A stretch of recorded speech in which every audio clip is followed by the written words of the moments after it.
Bonjour, je suis Didier Mazier. Nous allons nous intéresser cette semaine à ce que l'on peut faire avec la désaturation. Alors nous sommes partis d'un modèle qui est très connu et dont la photo a été extrêmement déjà travaillée, mais peu importe, nous allons voir ce que nous allons pouvoir faire avec pour l'utiliser de manière créative. Donc l'idée ici n'est pas d'améliorer la photo, mais d'obtenir des effets qui vont être des effets graphiques.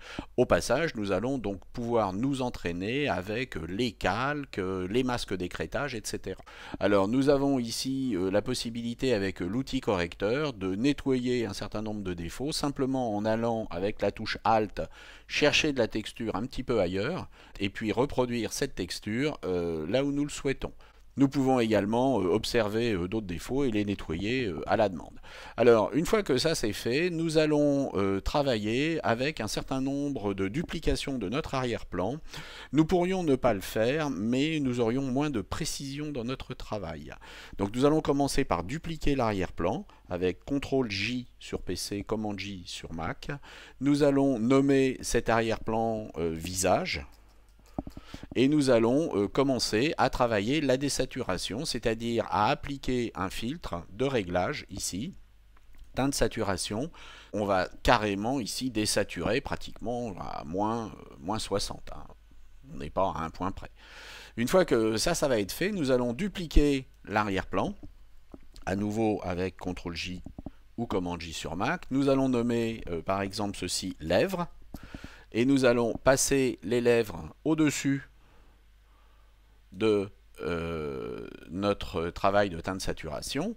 Et nous allons maintenant, sur ces lèvres, appliquer un travail qui va être un travail de balance des couleurs, de façon à obtenir une colorisation des lèvres. Sur ce type de photo, eh bien, on peut peut-être aller sur un moins 40 sur du cyan, par exemple. On peut aller sur du magenta, par exemple à du moins 30. On peut aller sur du bleu pratiquement à du plus 60. Ouais. Alors nous allons avec la touche Alt cliquer à la lisière de ces deux calques de manière à n'appliquer ce réglage qu'à ce calque. Et nous allons masquer ce calque. Nous allons ajouter ici un masque. Si ce masque est blanc, eh bien on voit tout. Et par contre si ce masque est rempli avec du noir, eh bien on ne voit plus rien. Pour arriver à voir apparaître les lèvres de la couleur que nous avons définie ici, nous allons prendre tout simplement un pinceau et nous allons peindre en blanc, c'est-à-dire que nous travaillons ici sur le pochoir et nous allons ouvrir en quelque sorte le pochoir pour laisser passer ce qui est en dessous, c'est-à-dire tout le travail qui a été fait sur les lèvres. Le problème des lèvres, bien entendu, c'est leur lisière. Donc il ne faut pas déborder sur les dents, hein. Vous risqueriez entre guillemets de dombaliser ce modèle. Et puis il faudra ne pas hésiter à changer en cours de travail la taille de l'outil avec lequel vous travaillez si celui-ci se révèle être particulièrement trop gros, par exemple ici pour les commissures. Donc je vais pouvoir réduire ici la taille de l'outil de manière à pouvoir aller faire des commissures qui soient propres. Alors pour la démo ici, je travaille un petit peu à l'arrache, mais globalement, vous voyez ce qu'on obtient. Ici, je vais donc pouvoir travailler sur une opacité qui va être réduite. On peut réduire l'opacité à 50, vous voyez, et on peut très bien ici changer le mode de fusion, par exemple en allant sur un mode de fusion de type couleur ou teinte. Teinte donnera quelque chose de beaucoup plus crémeux et de beaucoup plus doux. On peut faire exactement la même chose avec les yeux, c'est-à-dire prendre ici le visage, dupliquer celui-ci, toujours avec CTRL-J ou Command-J. On va appeler ça yeux, ce qui paraît assez logique. Nous allons, pour plus de simplicité, passer notre élément au-dessus de tous les autres calques. Nous allons revenir à notre image originale et nous allons pouvoir maintenant travailler sur les yeux. Alors de la même façon, sur les yeux, nous allons pouvoir modifier les couleurs. Nous allons aller ici sur la balance des couleurs, et sur la balance des couleurs, nous pouvons par exemple booster le vert. Vous voyez qu'ici, on a des yeux qui vont être extrêmement pairs. Et puis, on va procéder de la même manière, c'est-à-dire que par rapport à nos yeux qui sont ici, nous allons incruster avec un calque d'écrêtage, de manière à ce que ça ne s'applique qu'à ce calque-là. Nous allons masquer ce calque.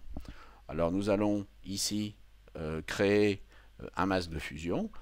Avec la touche Alt, on l'a obtenu directement en noir.